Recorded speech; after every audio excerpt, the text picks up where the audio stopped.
To think that Flame Marshal Huayu was the Garlean agent. I know not what to say. Together with Robon, Aline lent us much-needed aid at the time of our Order's founding. She was particularly passionate about the need to tackle the primal threat. When we discussed the subject, her eyes fairly shone with determination. Whatever else she may have been, I choose to believe that it was her true self with whom I spoke then. But now is not the time to dwell on such matters. I have an important announcement to make regarding our effort to defeat the Ascians. We shall begin as soon as everyone is assembled.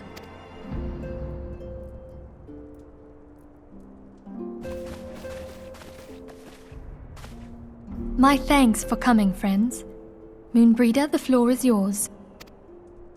By now, I'm sure you're all familiar with white auracite, the miraculous material that'll allow us to capture Ascian souls.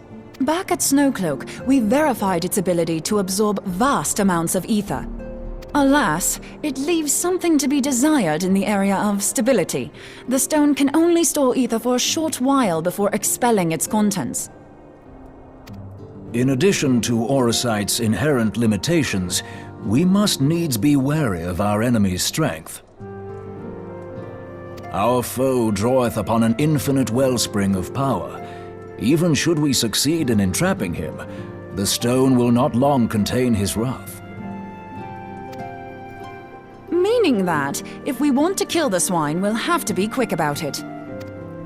'Tis our belief that an Ascian soul may be permanently undone, if smitten by a sufficiently concentrated burst of pure ether. The only trouble is, we can't say for sure how concentrated the burst needs to be. Without knowing how much ether an Ascian soul is composed of, we're basically guessing. Our sole clue lieth in thy struggle with La Habrea. During that encounter, Heidelin bid you forge what she called a Blade of Light, a weapon which took the form of a luminous stream of energy. Based on your description, we believe the blade with which you vanquished your foe was composed of ether. Admittedly, your victory proved ephemeral, as La Habrea was able to use a crystal of darkness to flee into the space that lies between our world and the void. The fact remains, however, that Heidelin placed the means to destroy the Ascians in your hands. Be that as it may, it would be unwise to assume that she will do the same when we next encounter such a foe. Quite so, my lady. We must needs find the means to forge our own blade of ether, one to equal that which Heidelin did benevolently bestow upon her champion. That is all well and good, but it seems to me that producing such a blade will require a prodigious quantity of ether. Whence will it come, pray tell? What if we had 2 pieces of white auracite? One to trap the Ascian, and the other to store the ether for the blade. Oh, nice try. But it's as I said, the stone won't hold ether for any length of time. We'd still need to collect the stuff there and then, sorry to say. And therein lies the rub. Finding a way to create the blade whenever and wherever we choose. 'Twould seem more research is in order. I'm going to linger a while, perform a few more tests on the auracite. And I could do with some help. Urianger, why don't you lend me a hand? Mine apologies, but I am required at the Waking Sands. Lady Minfilia hath given me sole charge of the premises. 'Twould be unseemly to leave them unattended. Sole charge, you say? So you're basically alone there, then? Well, that settles it. I'll just have to come to you.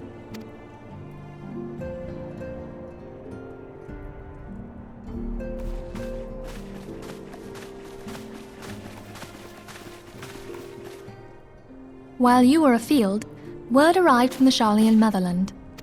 You will recall that a survey party was dispatched to investigate the incident of the Isle of Val.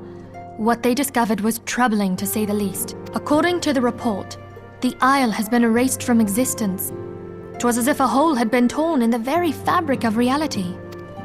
Aye, Yet the mystery endeth not with the isle's disappearance.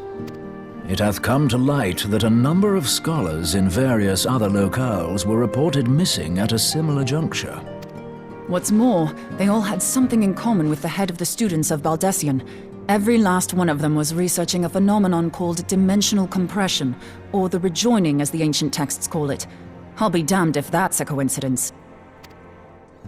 All indications suggest Ascian involvement, but I sense that a force greater still is at work. The entity the Dark Beings call the One True God. We must pray that my dear friend Kryl regains consciousness soon. If she bore witness to the Isle of Val's final moments, she may be able to shed some light on this mystery.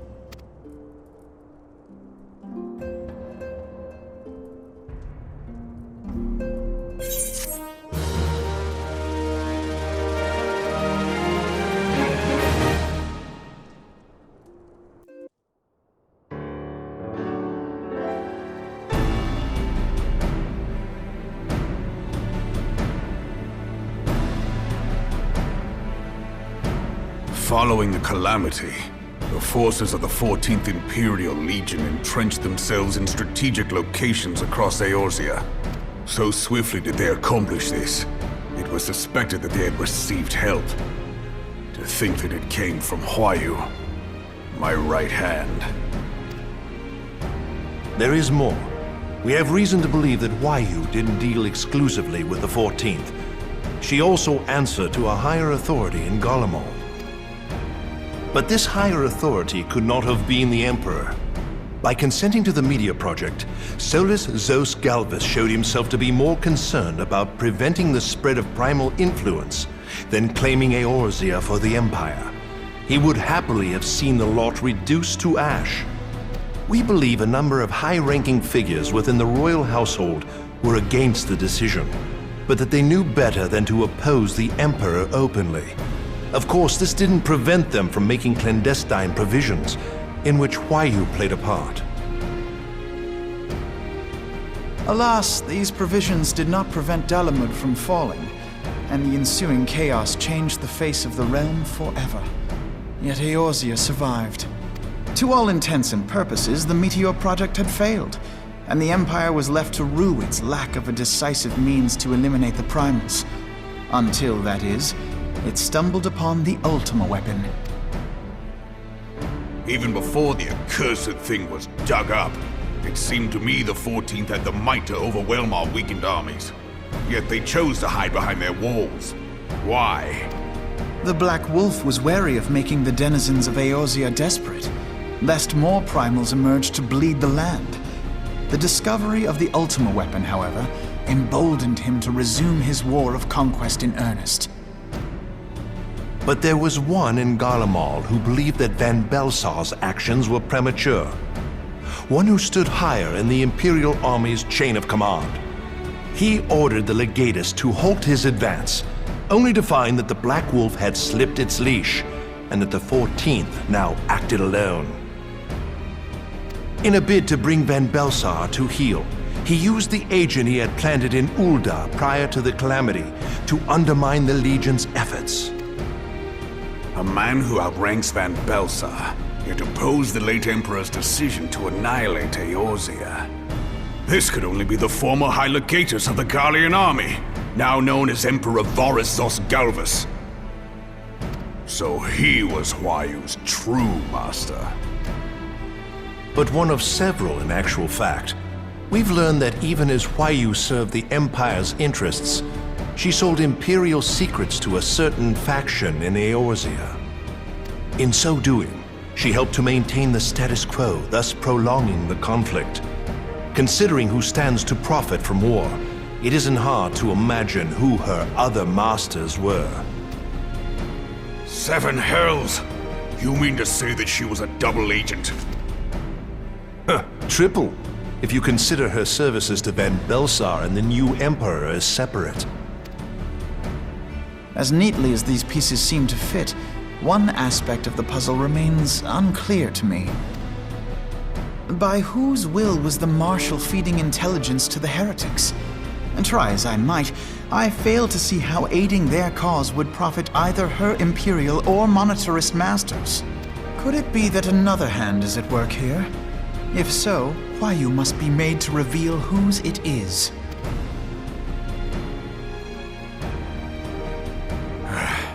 Not only have I lost a trusted friend, now I must interrogate her as a stranger. Not a pleasant task, I grant you, but a necessary one. Unless we weed out the ivy, root, stalk, and stem, it will simply grow back. I know that full well. Those closest to Huayu have already been detained, and I will question them alongside her. General, pray keep in mind that there may be unwitting abettors among them. All will be treated fairly. On that you have my word. Those who are innocent have no cause to fear. You have ever been a friend of truth, General. I hope the unpleasant task of weeding out falsehood will not detain you too long.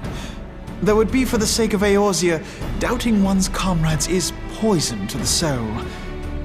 And with that, I take my leave.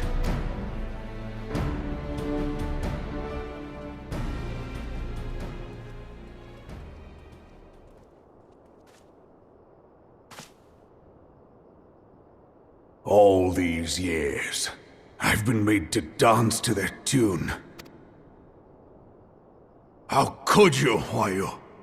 How could you side with them? Those cankers who take from this land and give naught in return, who use their power to disempower and grow fat while the people starve. I know you can hear me, monetarist scum! Your crimes will not go unpunished! Until you purge this land of your sickness, before the eyes of the 12, I swear it!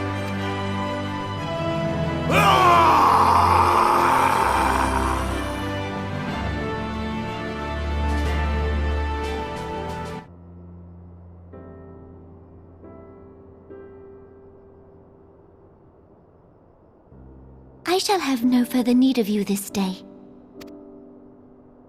Your Grace.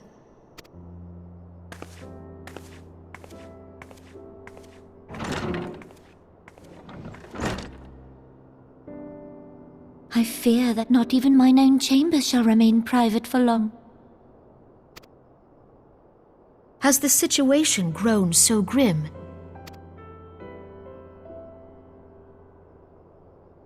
Ever since you proposed the Cartiner Reclamation Bill, Teleji Adeleji has risen to greater prominence upon the backs of impoverished refugees. The monetarists were ever united in their pursuit of profit, but the man's actions have torn a rift in their ranks.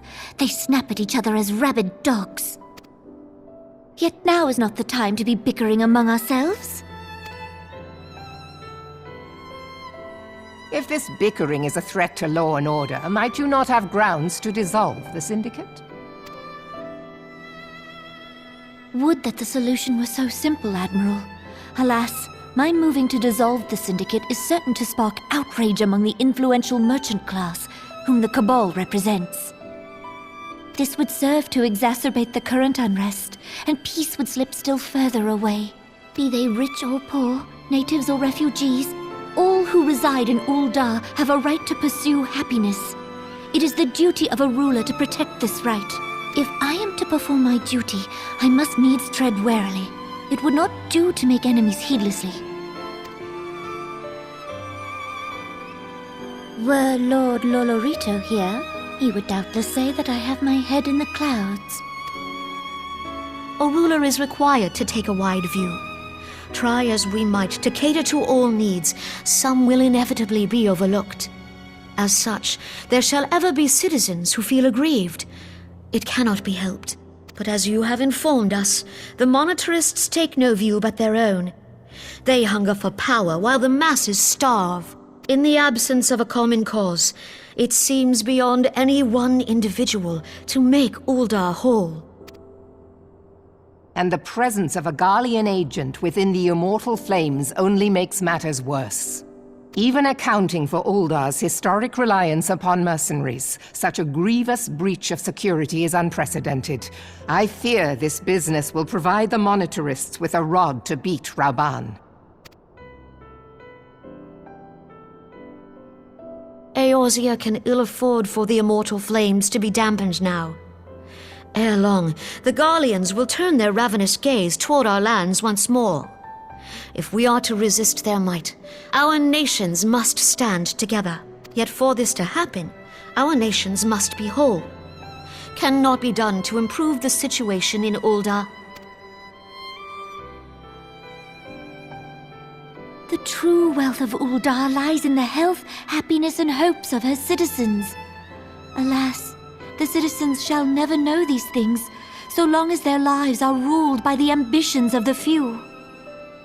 The monetarists claim to represent the best interests of the people, but in sooth they desire only to manipulate them for their own selfish ends. For the government to serve the people, it must be formed of the people. For Uldar to move forward, it is not only the Syndicate that must be dissolved. Nay, you jest. My friends, it was for no other reason than to make known to you mine intent that I requested your presence here. When I make my declaration to the people, chaos shall inevitably ensue. As the last monarch in the line of Ul, I make unto you this request. Help Rauban to preserve order and protect the people. Forsake them, and you forsake yourselves, for a strong Eorzea will ever have need of a strong Uldar.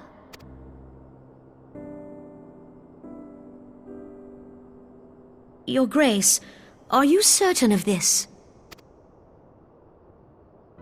There is no other way. When the time is ripe, the nation shall become a true republic.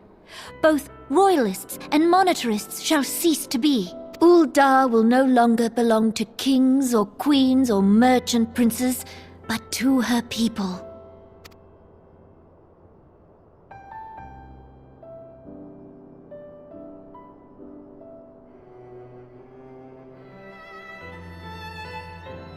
Rauban, forgive me for casting aside all that you have toiled for in my name. Beyond this gesture, I am powerless to help my subjects.